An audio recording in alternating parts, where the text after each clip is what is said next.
Good evening, ladies and gentlemen. First of all, allow me to thank Mrs. Jumana Timiri for her wonderful effort and for the ASPT organization, the team. Allow me also to thank the Île-de-France, Région Île-de-France, for their hosting for this activity. And also allow me to thank the speakers who took this effort to come over from Lebanon and those who are here, and also they took from their precious time the time to prepare for the lovers of Tripoli and for the friends of Tripoli in Paris or in France. I preferred to talk about the issue without preparing a closing comments. I preferred to have it as simultaneous and as passionate as possible. So I took the effort of doing a wrap-up of what was said in this seminar. I have 5 points to talk about. The first point is to talk about the vision that we have. And from this point on, let me thank Dr. Nabil and Dr. Musbah Rajab for their continuous effort to support us on the grounds in Tripoli in working on developing the Sustainable Development Strategy and on the SHUD program, which are, I think, the core of the rehabilitation and the core of reviving that historic but living city called Tripoli. Indeed, the Tripoli is considered as a forgotten city, I would say, but it is passionate. It's a city that has values, and I so much liked what Mr. Ambassador Staiti mentioned about the city when we talk about values. Yes, it's not only the stones, it's not only the buildings. Tripoli has values that are incorporated in those buildings and in the living in its old neighborhoods. As a matter of fact, when we started our mandate in June 2010,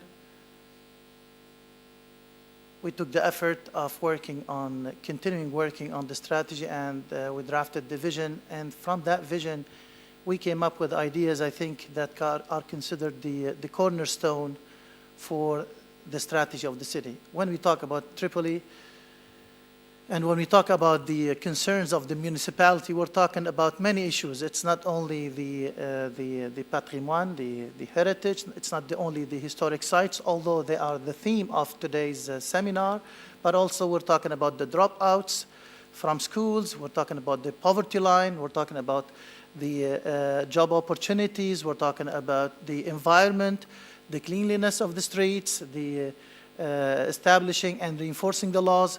So all of this falls on the shoulder of the mayor and the council members in the city.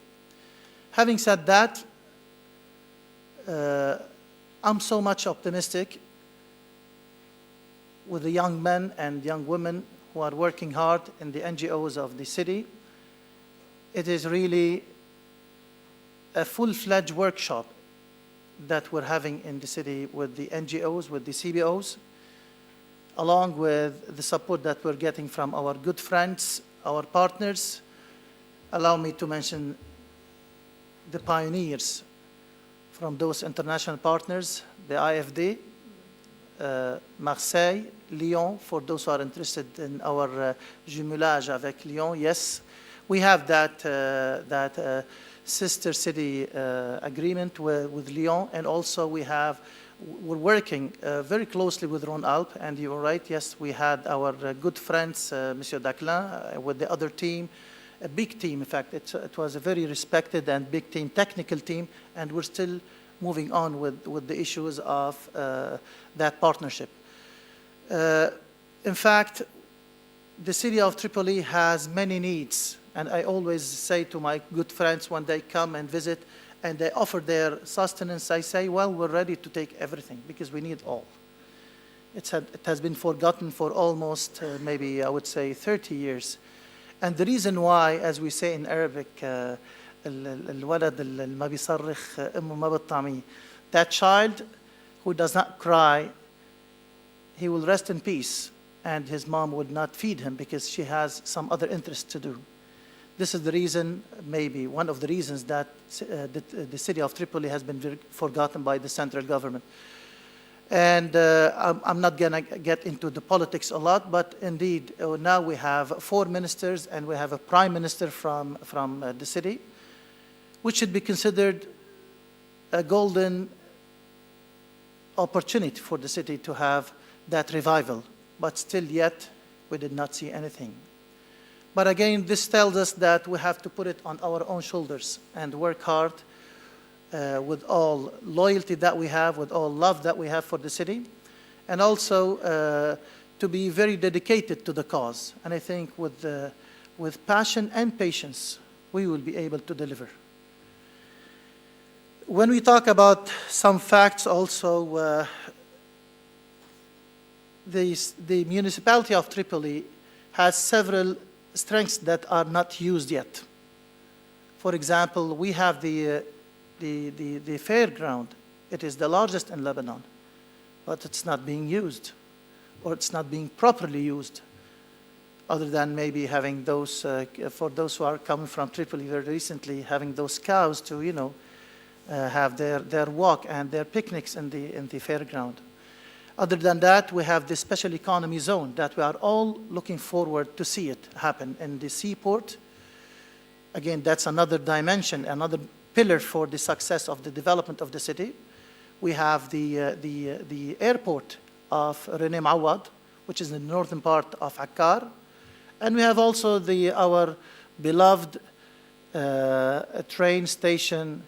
My good friend Lies, we went and we visited together, and really it is monumental, and we should work real hard, not only on the historic part of it, but also on the economical part of it, because it can deliver also some job opportunities. Having said that, let me go back to focus on our main theme of today. I think there are many needs that are present. Let me start by categorizing those needs with the awareness. I think the major problem that we're facing in Tripoli is the awareness of that pearl that we have, that diamond that we have. When we talk about Tripoli, I think we are all aware of the fact that Tripoli is full of historic sites, full of heritage, and full of values also. But when you talk about poverty, the highest rate in poverty in Lebanon is Tripoli. When we talk about the environmental issues, when you talk about the social issues, the dropouts of the school, look at this. It is so sad to say this bad painting about the city. So my first concern was, and my good friend Dr. Nabil and Dr. Musbah, they know, it is the rebranding of the image of the city. Before we start doing anything, we need to clean that image of the city. And to do this, I had 3 tracks for the strategy. I said the first track is the fraternity, the brotherhood, al-muwatani, citizenship, the feeling of that community watch that maybe we don't have. We are so individualistic when we talk about our concerns. The second part was to talk about, to base our strategy on the heritage that we have, at-turath. And the third was the development, because through this brotherhood, through this citizenship and that community watch, along with the banking on the values that we have, our core competence, as a matter of fact, I think the core competence for the city of Tripoli is the distinctive advantage of it, that spike of the spear is our historic sites. That's what you have the best, not only in Lebanon, I think in the region, if I'm not mistaken. So we said, we have to clean that thing. We have to clean the image. We have several projects that we're working on nowadays with Marseille, with Lyon, working on developing, establishing a museum. This museum will take several tracks on, something about tourism, something about the pastry, the sweets, that is very well known, the gastronomy of Tripoli also, talking about the historic sites as part of the dimension. I'm trying to repaint that image in a very positive manner. I think that's our challenge for today. We have it, but we need to clean it. We have to undust that beautiful city called Tripoli. Another issue is when we talk about the historic sites and historic buildings and heritage, other than the awareness, the public awareness, I think the role of the owners of those sites, call it a building, call it a monument, call it a nice wall, a nice door, that they do not appreciate. So that's one part. The second part, those who are residing in that building. And as my good friend, Mr. Khalid Rifa'i mentioned, yes, we have a problem with the regulations. Yes, and as for those of you who were aware of that, bad incident that happened in Fassuh and Ashrafiyya, I think it is the responsibility not only of the owners, not only for those who are residing, we are all responsible. The regulations, the laws that we have, I'm not trying to do any critiques here, but I'm just describing facts. In fact, we in the municipality, let me also agree with my good friend Khalid, Mr. Rifa'i, yes, we have a problem of understaffing. So even if we take our technical engineers to go and visit and do that warrants, and then what? If you order your policeman to go ahead and do that warrant and say, okay, if you do not evacuate, we will do so and so. Okay, and then what? Where do you want to put these guys? These are issues. The third part is the role of the central government and being very unbiased and just with the central government. I think the cause of Tripoli cannot be upheld only by the central government, because the central government has Tripoli, but also it has Beirut, it has Juni, it has Saidat. Well, there is a big responsibility on the central government, and with the facts that we'll see, yes, they are not capable. So what is the solution? It is the private-public partnership. It is the role of the private sector. It is the role of the private sector to get in and move on. It's not only the responsibility of the owner, neither of the resident, nor of the government.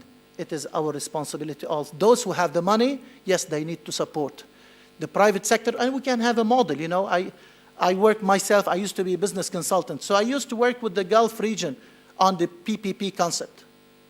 Yes, we can develop a model with the private sector, and this is an invitation for those who are interested. Yes, we can have a model that we can have the private sector to have their own specific interest, talking about their return, the investment on return. Out?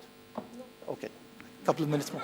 Okay, yes. So very quickly, it is the role of the private sector, and I believe in this fact that the government, with the legislations that it has and the authority that it has, and the local governments, which is us, the municipality, with the authorities that we have, with the regulations that we have, along with the private sector, with the resources that they have, be it any other sources, and moreover, it is the community-based organizations, it is the NGOs. Also, because the NGOs, they do support us with the volunteers. We cannot work without volunteers with such passionate and beloved work. It's not a job. It's a passion and it's a mission. That's why we have to have all of those ingredients, all of those actors to get in. And maybe, and as I said in the media about 2 weeks ago after this very sad incident, I said, yes, we need to create a fund that everybody puts in that fund, be that contribution, expertise, be it money, be it, I don't know, media. We need to, make the call and talk about our future. As for what do we expect from this respected audience? First of all, what we're doing today, awareness. Let us all talk about it. And let us all think, advise. I know you're all honest, otherwise you wouldn't be here. So this part is already done, but we need to act on it, enact it, put it in perspective and work on it. That's why I think one of the issues that we need is also lobbying. Being here, you have good contacts with maybe NGOs, with maybe investors. Yes, we need this lobbying thing. And moreover, talking about things that comes with expertise, long expertise. And from this respected podium, I would really invite you to create maybe a committee for Tripoli. We're happy now. We've talked enough about the city, but I think we need more than that to have an actionable act. We have projects ready. My good friend Musbah knows how much time we spent on developing the strategies and working on the project and on the objectives and the critical success factors, the key performance indicators, and then what? It is the teeth. It is the feet that we need so that we can walk into those projects, do feasibility studies, and we're happy that we have the AFD already. They promised us that they will support us in doing the feasibility studies and maybe do some work on that, on mobility and other issues. So I would strongly, with the love and passion that you have for the city, recommend that we create a committee to follow up on those recommendations and talk about what is next. We have the what is next, but we need to next it into action, if I can use the word. Thanks a lot for your attention.